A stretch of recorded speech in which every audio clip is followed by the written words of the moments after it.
Welcome to Tech Questions Special, where we discuss issues in Africa as it relates to technology and advancement of technology in Africa. My name is Ibukun Bankole.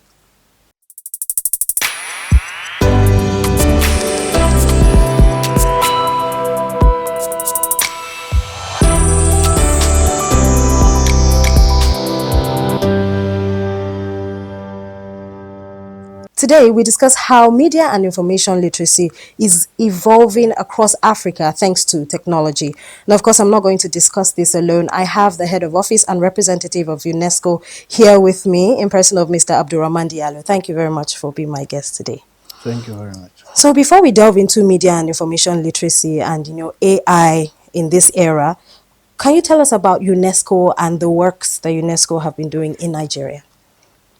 Thank you very much, and thanks to Tech Pressure to come and visit us and hear about what we're doing here in your country, Nigeria.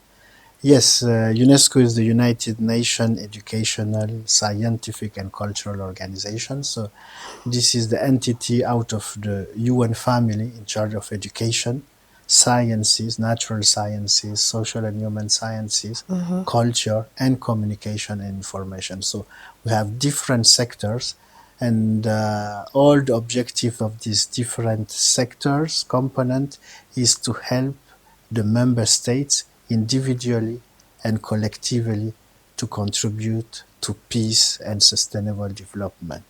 Through education, science, culture, and communication, we want to build the defenses of peace in the minds of men and women. So this is all the essence of UNESCO through this broad approach and this comprehensive and very complete set of disciplines from education to culture and communication and information, assisting the member states, governments, but of course the direct beneficiary, the civil societies, the young, the adults, and putting an emphasis, of course, on the most vulnerable. And so this is our contribution and out of the big family to ensure and help the country to reach the Sustainable Development Goals, hopefully by 2030 and beyond with the African Union Agenda 2063. I mean, this is pretty interesting, particularly with the conversation we're having today, with the evolution of technology and now emerging technologies like AI, blockchain. There are issues that are already springing up as much as we have benefits. But first off, what exactly is media and information literacy? And then we can look into AI. Yes, as UNESCO, so we have this, the fifth sector is about communication and information, and our mandate actually and that is to ensure that we contribute to foster and get in all the countries an environment which respect freedom of expression, access to information, and to ensure that there is an environment with where the plurality and diversity of media and expression is ensured. So now with the evolutions, with the new technologies, we see that we are in a world with a lot of information invading our daily life from the early when we wake up, we are flooded with the information. So TV is a traditional and old tool, but now we have all the gadgets through which we have a lot of information. So this is where media information and literacy concept raise. It's about actually helping, equipping each citizens to be able to navigate in this world where the information is flourishing, is invading us. There's a lot of information, very important, very interesting, which will help us to be educated, to advance, to develop our as a society. But on the other hand, if this information, this flow of information is not well used, we can it's a big threat. It's a big threat, and we can understand that it can derive us from the right path, the right way. So this is what about the media information literacy is, to equip the citizen to have the skills, the attitude to be able to decrypt and navigate in this ecosystem and this new landscape of the information. That's pretty interesting. And I like how you indirectly answered the artificial intelligence question, which is pretty much like how these new technologies are aiding us from the moment we wake up till throughout our day and even till when we sleep. And we're saying, you're talking to Alexa to turn off the light and things like that. Now, I understand that media and information literacy is different from urban areas to rural areas. So how is UNESCO bridging that gap? Because I know there are a lot of initiatives. How is UNESCO bridging that gap to ensure that, I mean, there is improved information literacy, particularly at the grassroots level and communities that are underserved? Yeah, well, I don't think that there is really a disconnection between rural and city. Well, in the well, the difference of the landscape, maybe the capacity to have access to these media, if they have energy or not. So they may not be able to use as many gadgets that we can do in the cities. Maybe in the city we have more screens. Whenever we go, if you're in our car, we have screens in our car, we have screens in the streets, etc. But the basic problem is the same. It applies to all. It's about building our mind and equipping us in the way of receiving, reading, because literacy basic is reading, but now we have to reread. It's not just about recognizing A, B, C, D. We have to decrypt and say, wait, it's A, B, D, C, but reading that way it's A, B, C, but reading that way it can be wrong, etc. So it's really equipping the mind with the set of attitude, the skills to decrypt it, and to have the natural and reflex to go and check, to pause before sharing an information, before being so assertive on a thing. So it's all about this. So it concerns all of us, that we be in rural area or in cities. So that's why our response is holistic and try to address the whole component of the societies. So, and that's why I would say there are 2 points of entry through education and the media. Education, through the education, so we have the formal education in schools and in the non-formal spaces, and in addressing it, we'll work with the education institutions. For example, in Nigeria, we work with NERDC, which is the entity in the Ministry of Education in charge of the development of the curricula. So we work with them, we train the experts on MIL, how they will infuse and include in the curricula doses of MIL in the different level in the schools. We worked also with the College of Education, NCC, National. It's a national. NCC is the national. I missed the first C. NCC, is it for colleges? Yeah, the College of Education. Okay, so we equip them also so that in the initial curricula for the teachers, it's imbibed. They are equipped on that. So you see, in the space of education, we try and ensure. Now in the I would say in the north, in the civil, the CSO space, we had different engagement directly with the youth, promoting club literacy, MIL literacy club, or with different youth organization. At the tertiary levels, also, we support also the inclusion of MIL in the universities. And we supported also the creation of a coalition for MIL here in Nigeria.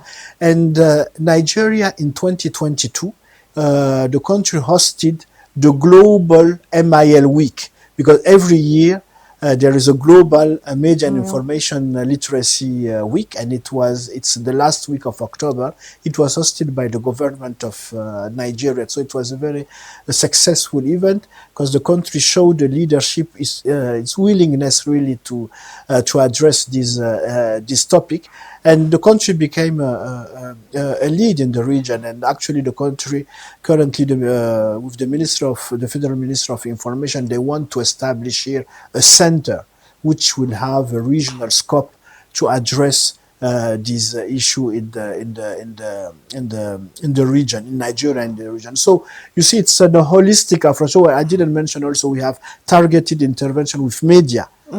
Media houses, with the editors at the Ministry of Information, and with identified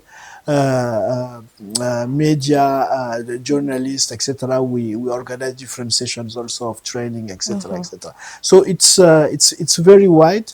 As we see, we have to cover really all the different platforms that we have, the formal education, with the content, curricula, teaching, and the other aspect, working directly with the CSO, the youth organizations, and also with the media houses and directly with the media workers, etc. This is very interesting because you've touched on stakeholder engagement, which over the years for me is something that I keep hearing. Stakeholder engagement is important because, I mean, it's not just the rural people in the rural communities or in the urban communities. It cuts across government, private sector, and all of that. So it's great that this initiative is touching every aspect that makes an economy whole. So now let's look at individuals before we get back into stakeholder engagement.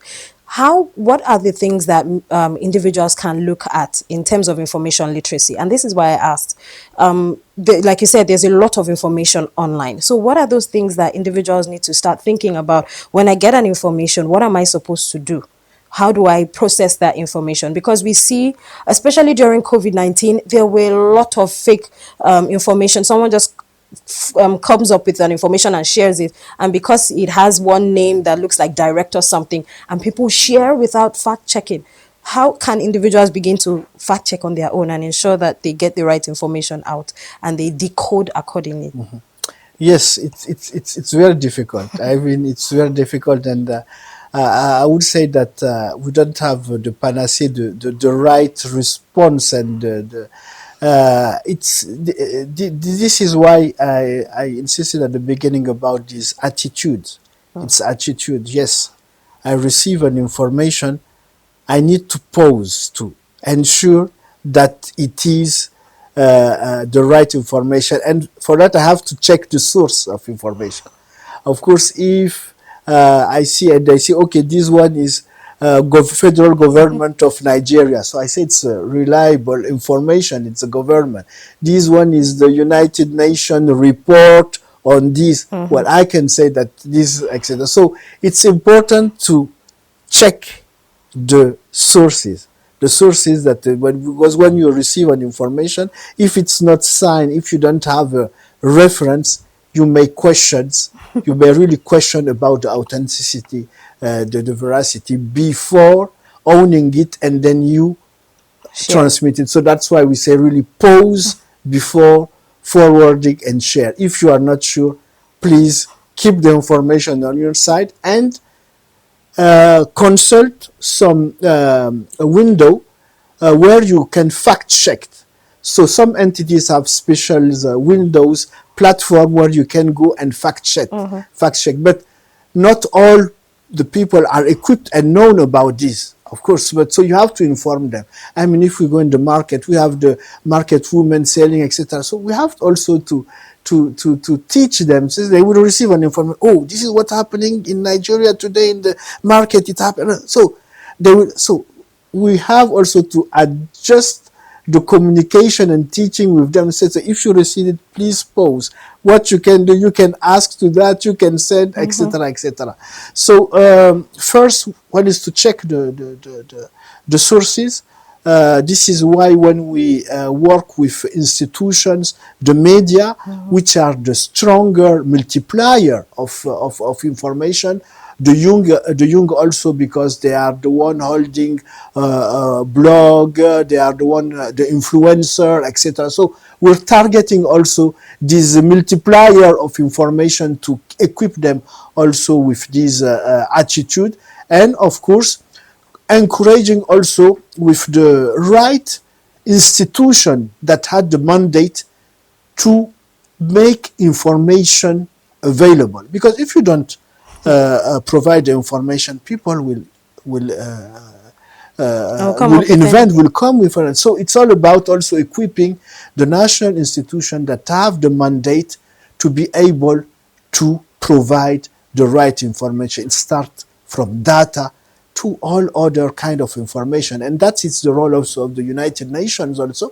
and UNESCO in its specific mandates, to ensure that, I don't know, NMMC in culture, in monuments and heritage, or going to NERDC, or NMEC for literacy, to be sure to put and post the right information. In my country, I have such and such institution, they do that, this is the targets, etc., etc. Sources, reliable sources of information that are to feed the spaces through formal platform portals that we encourage any individual to consult. And it links also actually to the thematic of the access to information is an objective also for all countries, and UNESCO, we promote that to ensure that in each country, actually each citizen, whenever he wants an information, if not a very an information which is related to security, or but a citizen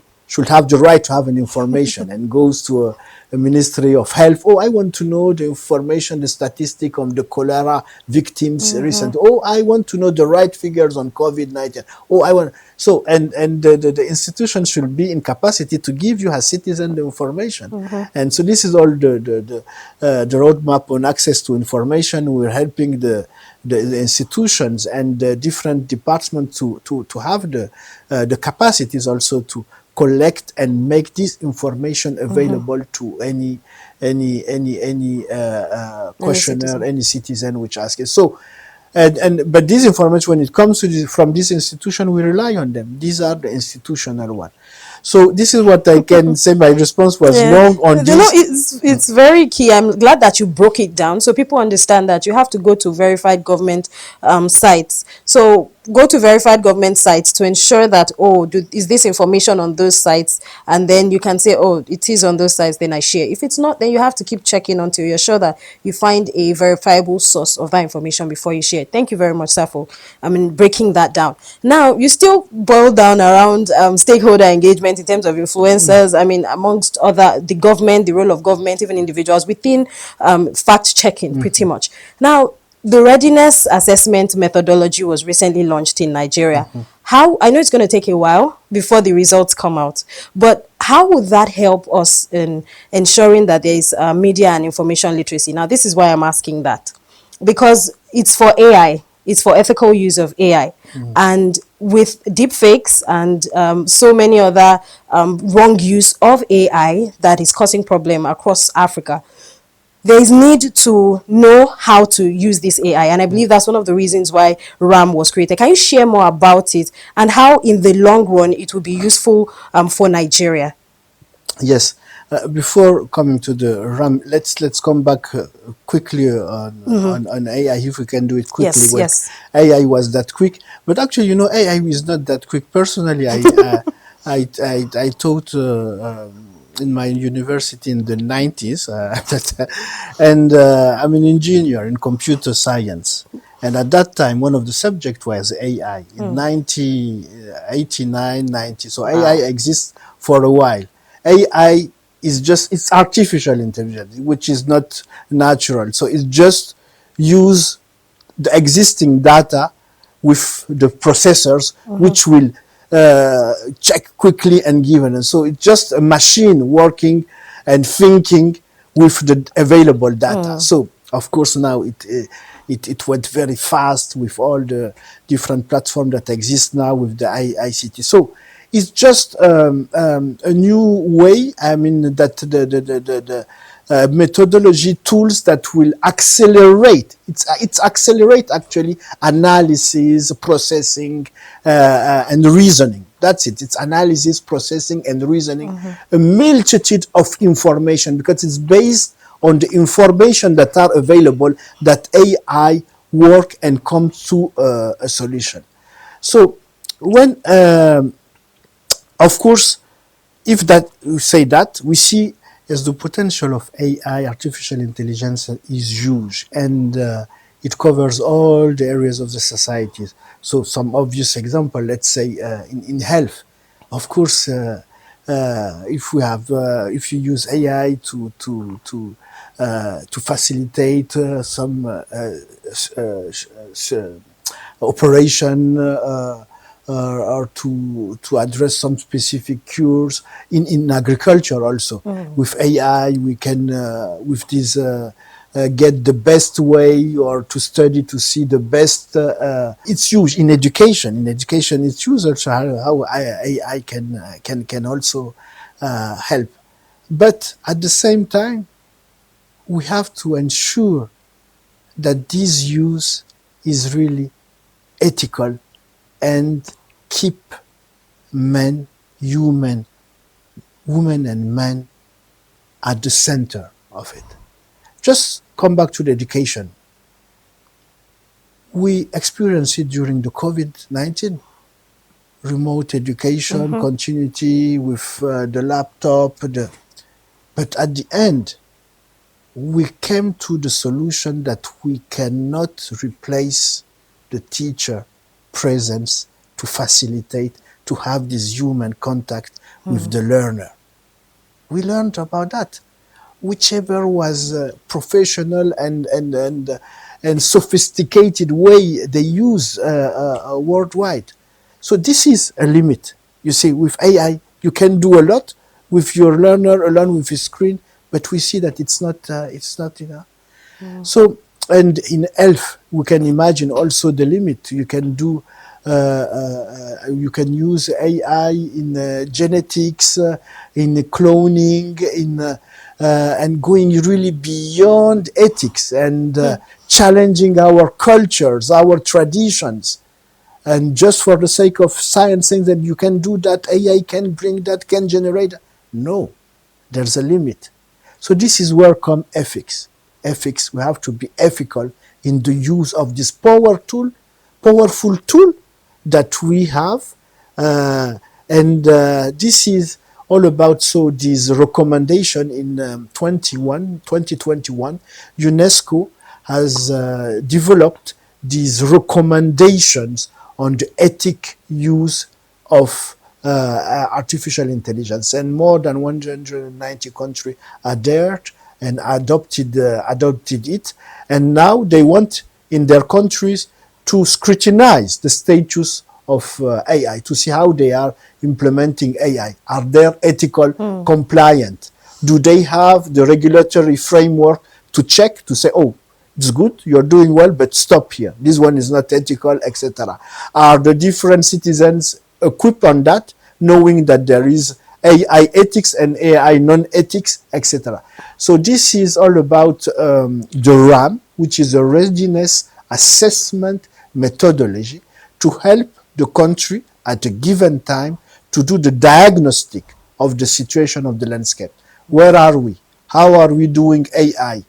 To how extent, how much are we aware of AI in the formal sector, non-formal sector, etc., etc. And then from this report, from this diagnostic, it gives a situation and say, oh, you are here, oh, you're doing very well on that way, oh, on this area in health, for example, be very, very careful, we see that, etc., etc. And then it will provide recommendation that the country, the government, and the specific department that are in charge, be it Ministry of Digitalization or Ministry of Health, will have to implement. So this is all about the RAM, and we're very happy that Nigeria adhered to this exercise. So UNESCO will support the exercise, and then of course, and then we have to implement also the recommendation coming from this RAM. Now, implementing recommendations, I believe it will still kind of help how people process information, how they use it, and how to ensure that they themselves are ethical in the use of AI and even in the use of or in the sharing of information. Now, what can government, African nations begin to do in terms of creating policies that would ensure the improvement of media and information literacy, pretty much, in its citizens? Yes, so you bring the two. Uh, Coming from the report, the RAM, we'll see in the different areas specific where there are gaps, where there is an absence of a specific policy. For example, if you go in the health sector here in Nigeria, what do they have really on policy, on the ethics, and on AI on ethics? If there is a gap, it is to be addressed to develop a specific own contextualized policy on it and to do the right needed implementation. And that in all the different areas. In education, for example, also there's a need of AI policy in education. But for example, in the case of Nigeria, I know that we have a long way to get there because currently we're supporting the government to ensure that ICT in education is well harnessed also. There's a lot to do. There's a big gap between the rural and the urban places, but even in the urban places, we still there's a lot of potential to use the beauty, the strength of digital. We are not doing enough, and the potential you understand here in Nigeria is huge and it's natural considering the number. We are more than 200 million, so of course digital can help us to improve learning outcomes, the sharing of information. So in education, also deriving from this RAM exercise, specific recommendation will be done to develop specific policies, etc., for the ethics in education. To bridge with MIL, I would say that the roadmap that we have on MIL that I shared with you earlier, which is broad, trying to target and reach all the components of the society, from urban, rural, in the different space, formal, non-formal, civil societies, etc. It is to be continued. We have to adopt and to continue and to multiply this approach, strengthening the capacity of the different institutions that have the mandates to produce information, reliable information and reliable data. And coming to the AI data, and in this area also the governments, the countries are to play their part in the productions of relevant data and feed the space. Because AI, again, is about data. If you don't have data about Nigerian culture, about Ebony or Adamawa state-specific culture, the AI, the algorithm will go and use an information, I don't know, from Milwaukee or from south of France or Eastern Asia, just feeling, etc. I was just thinking when you were trying to pronounce my name, Abdourahmane. So you were here in Nigeria. I come from Niger. It's not that far, but we see that we have difficulties, but we pronounce more easily George or Michael or Peter, or because the ecosystem has not make this use. It's not a name that you will find easily in that ecosystem. So in that regard, we have to infuse and fill actively the space with our information, our indigenous information, our names, our cultures, how we name anything in our, it is to be filled in the space. And there's a lot of avenues also of opportunities for us, for the young to work, to do, etc. But it is to be guided also. It is to be guided and controlled by the relevant institutions. All right. So you said something as regards the need for more information, even across urban or rural. I can't quite remember clearly. But now there's the issue of need for more data, and then there's the issue of people being afraid of AI. And this brings me to mindset re-engineering.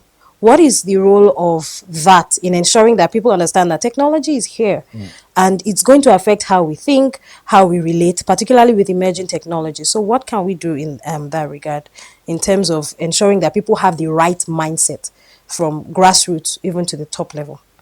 Yeah, I think again I come back from a prayer. We have to be to continue to educate the whole scope of the societies, non-formal, formal, and it's about educating and explaining, and yes, there's still a portion, I would say, of the society who are still reluctant and that are afraid. But you are in, and we cannot be out anymore. We are moving ahead. We are in. We cannot move out again. And even all the skeptical, they all have a gadget. I mean, the most skeptical has a gadget. They have a gadget. So if they have a gadget, they are in.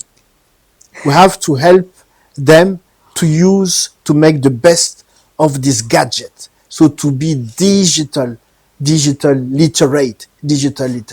It's all about getting the right skills to be able to use the gadget to navigate in the flow of information, and to know where to go and find the right information, the wrong one, and then to generate its own information, because with AI we generate new information and new resources. So we are all in, and we need to continue to educate all society. That's why there's no formal and informal. We are all concerned. So from the women in the market to the kid starting in the schools, to the one in the tertiary, to our parents at home, to our parents in the villages, they are concerned because they have this smartphone.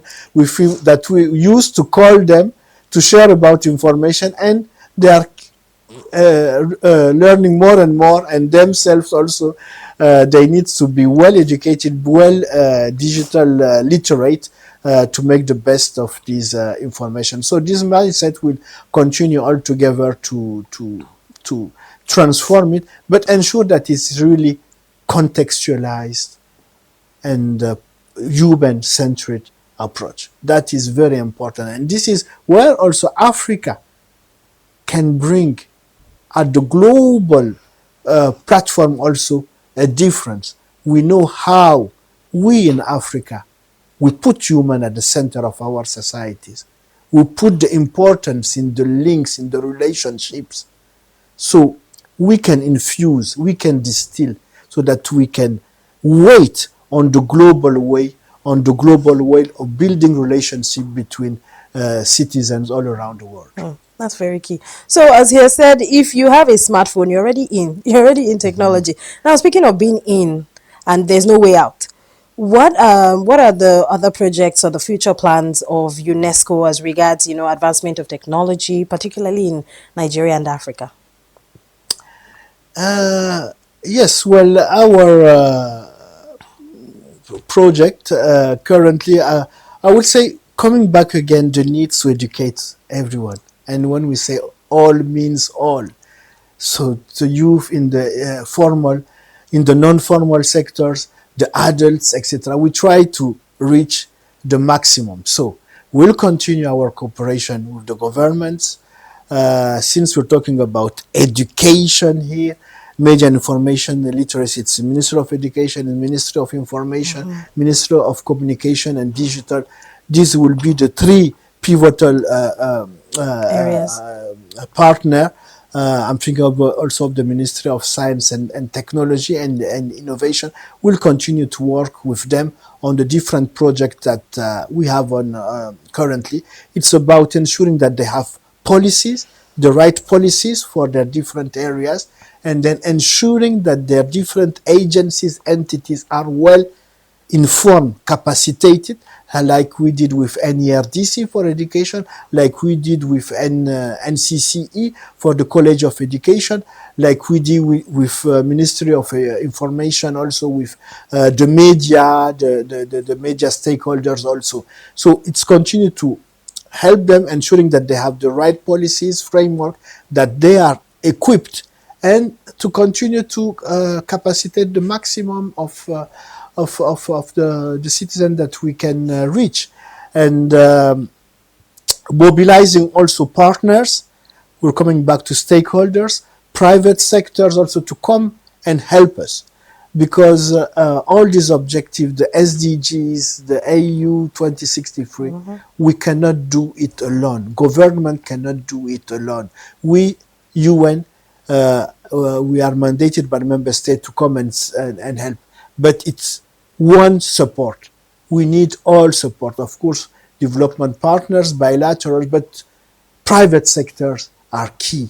Private sector very, very important in this journey, and we can build strategic alliances at the national level, but more at the state level, local government levels, where private sector, they see their interest, they see the sector where they are present, and how they see the investment that they will do, for example, in equipping centers, digital centers to acquire, will be beneficial for them also in terms of the development of capacities that can come and source their companies, or to help them also to capacitate the citizens to be